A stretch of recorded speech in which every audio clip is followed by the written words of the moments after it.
What's up, everyone? It's the Ghost of MC here today, and today I'm actually coming at you with a different thing than usual. Actually, this is going to be one of the first videos that I do. It's going to be a little series that I do, and it involves the rules of Yu-Gi-Oh!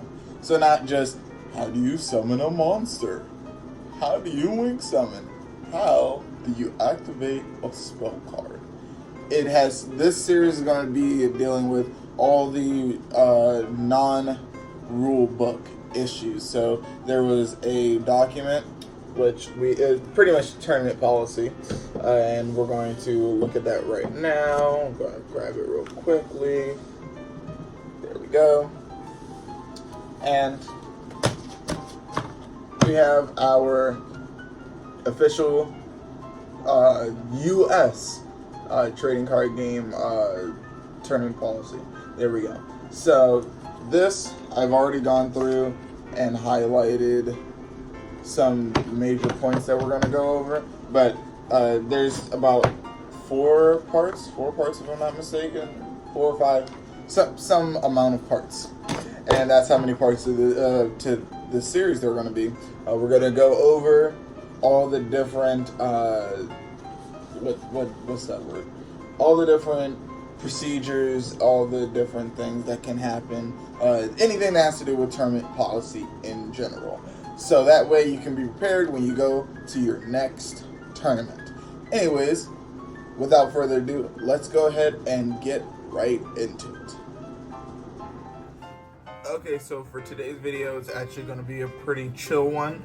We're just going to be going over the preparing to play portion, which is only pages 5 to 11 in the tournament policy version 2.0 handbook, or I guess handbook or documents. So that will include duelists, ineligible duelists, the head judge, floor judge, tournament organizer, event managers, scorekeepers, spectators, and media. So we're going to go over all those different things, and then hopefully by the end of the video you have a little bit more of, or maybe a whole lot more of an understanding of how you're going to prepare to play. So without further ado, let's go ahead and get started. Okay, so now we have the section 1, preparing to play section of the document open, and we're going to go over section A. So essentially, section A says everything that you need to know about being a quote-unquote duelist in a sanctioned event. So it says to participate in a sanctioned or an official U.S. tournament, you will need a Konami Game Card Network ID. This is going to be the same thing as your Kazi ID that we used to have, but they changed it to Konami Card Game ID. So just that's a little update for all the older players out there.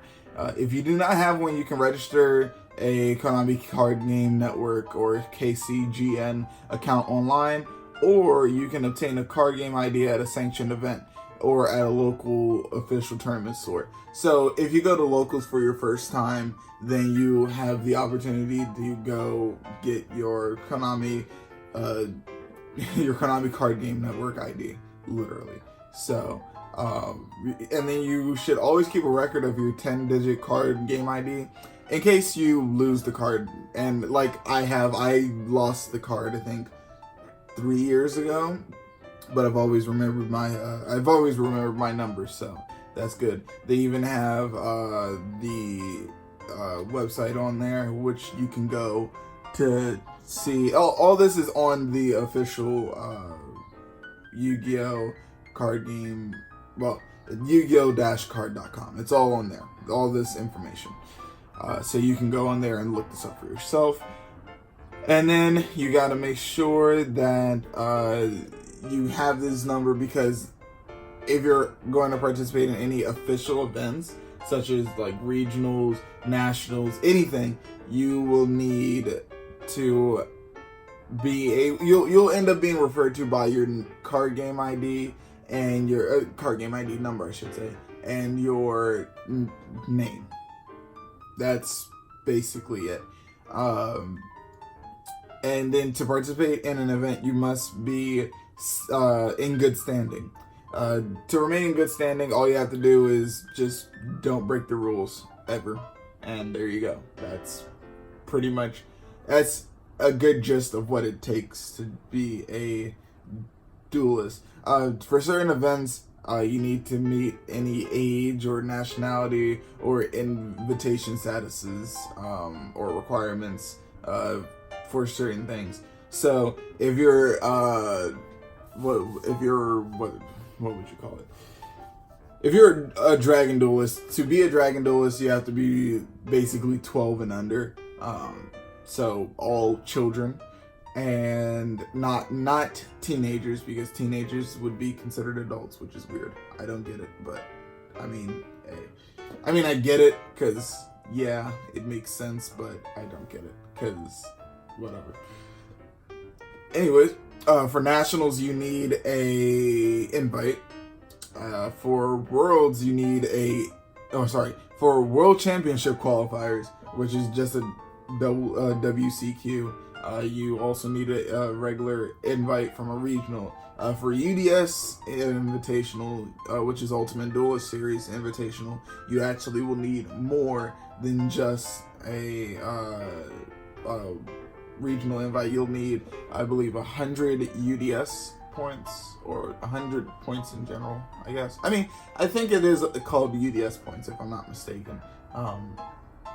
So that's section A. Going on to section B, ineligible duelists. This is basically if you are suspended for whatever reason, then you are not able to play. But also, here's an interesting thing. Any tournament official associated with or working an event cannot play that same event. I know this kind of makes the most sense anyways, but for some, they're confused as to why not. So essentially, you wouldn't want to play against someone who has the power to mess up your entire record. Basically, you wouldn't want to play against someone who has unlimited power. That's pretty much it. They can say, "Oh yeah, you're disqualified." You see what I'm saying? That's why judges can't play in events. Also, will distract them from their own work. That's pretty much the big reason, is that it's going to distract them from their own work. Again, it includes judge staff, the scorekeeper, registration staff, the official tournament store owner, event managers, and tournament organizers. And so the problem is, if you are suspended, you cannot play or judge or act as an event staff. You are basically barred from anything that is Yu-Gi-Oh related in official stuff. And here's something that's actually in bold. If you are suspended, you are prohibited from entering tournament venues. That means you're banned. You actually cannot enter regionals or nationals or any other. You just can't be there. And it's funny because nationals, you actually can attend even if you're not in the main event. You can still be in the venue. Yeah, but if you are suspended, you are done. They have a list of suspended persons already. It's already on the site. All you have to do is go to events and go under suspended. And as long as you are in good standing, you're fine. If you are not in good standing, then you cannot become a judge. That's another thing. All right, on to the next page. We have more stuff.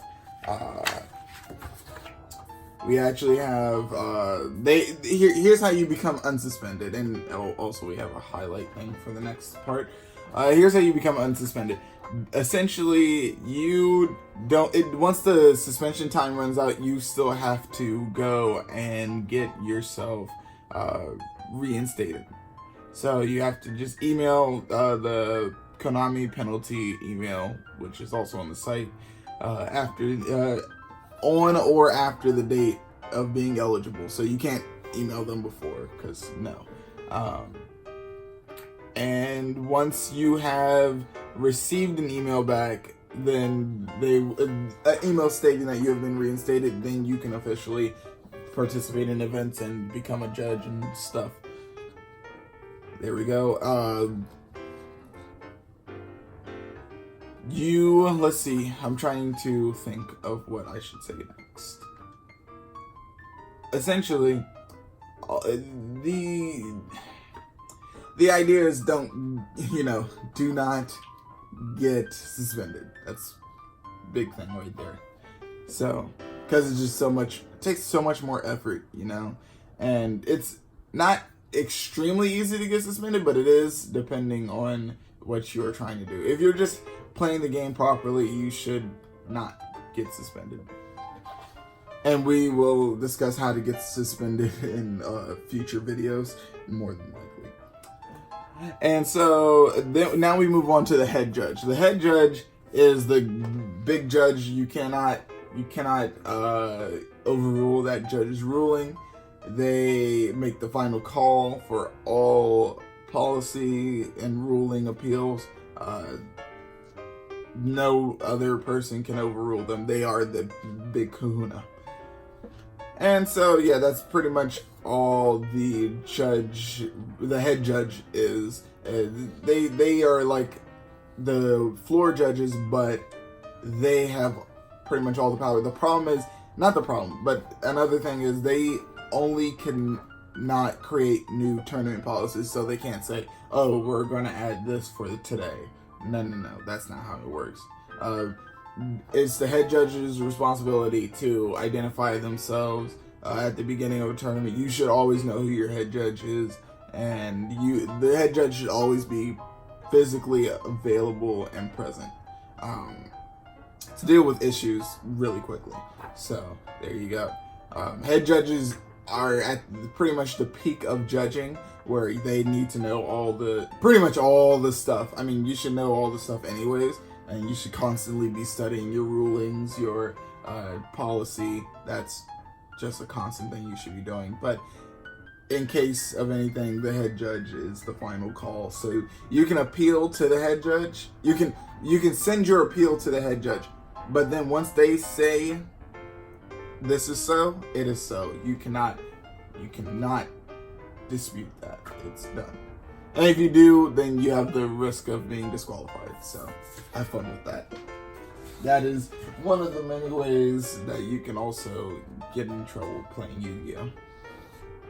Alright, next up we have the next part, which we're actually going to go over a little bit. The head judge is the only person who can disqualify someone from an event. No floor judge can say get out, pretty much. And speaking of floor judges, we have what the floor judges are responsible for. So floor judges are present on the tournament floor answering ruling and policy questions, doing deck checks, and handling pairing sheets and match results slips.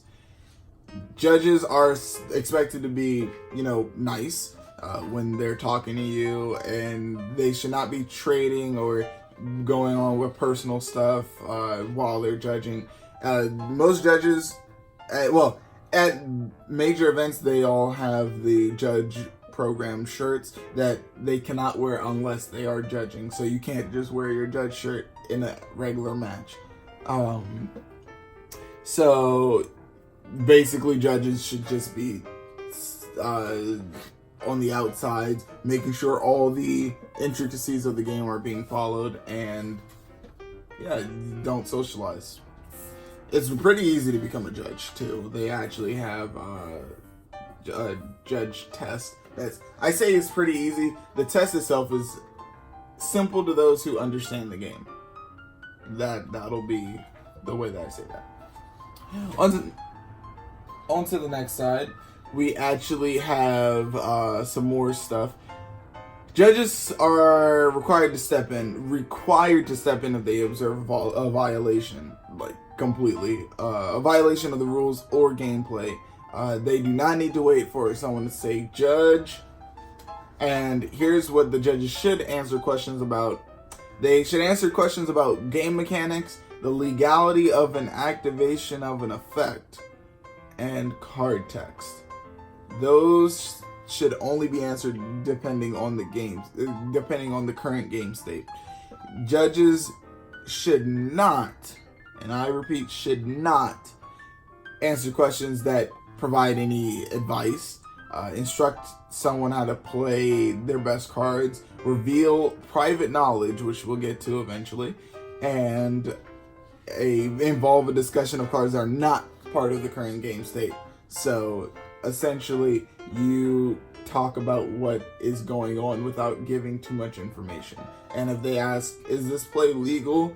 You gotta wait until they make that play and they have committed. If it is invalid, then you fix it. But they cannot give any advice whatsoever. And they have a couple of examples of questions that should be answered, but we're not going to necessarily go over them. Those are actually on the site themselves, and also it's pretty long, and I know it's already going to be a long video anyways, so I don't want to take too much of your time. And so on to the next page. When a duelist calls for a judge, what should happen? The judge should approach the table, listen carefully to the question, ask for additional information if necessary, making sure that they get getting confirmation from all duelists that are involved. They should make a decision, they should issue the ruling, and then after issuing the ruling, then duelists have the right to appeal a ruling, policy decision, or a ruling or policy decision made by a floor judge. If either duelist wishes to appeal, the judge should notify the head judge immediately.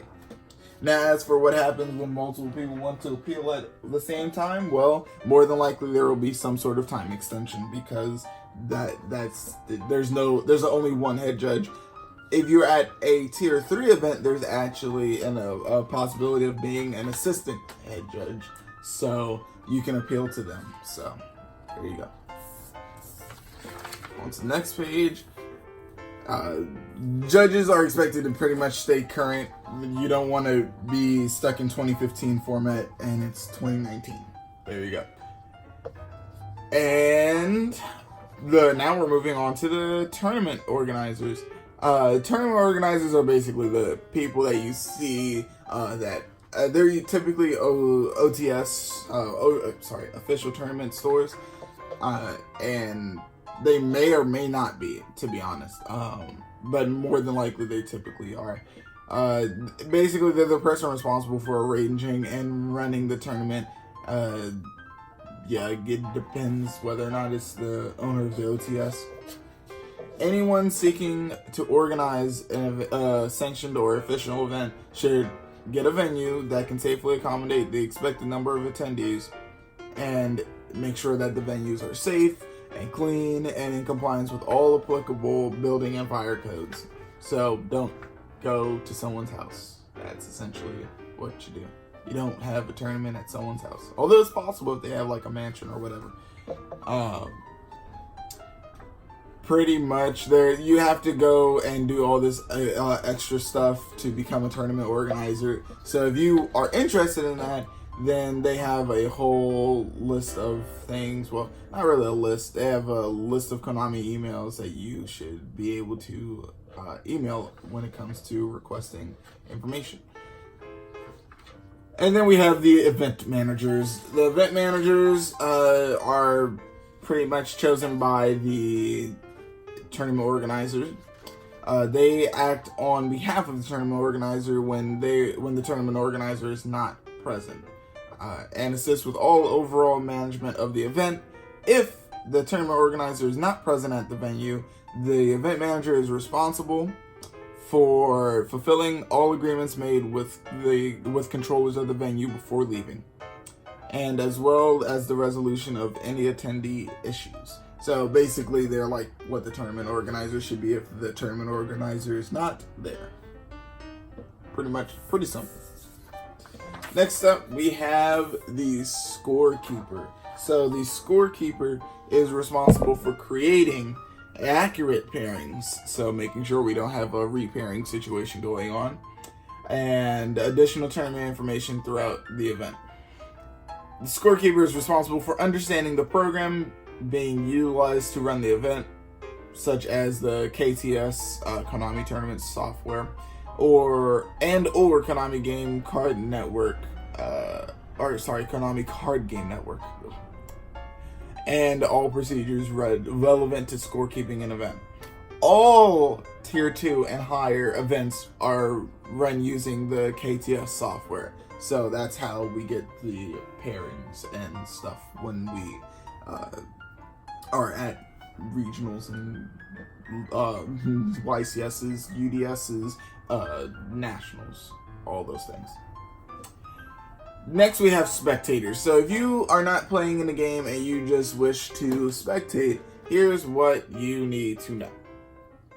Spectating at an event is a privilege and not a right. So you don't have to be there. You're not told, okay, yeah, here you go. You get to be here no matter what.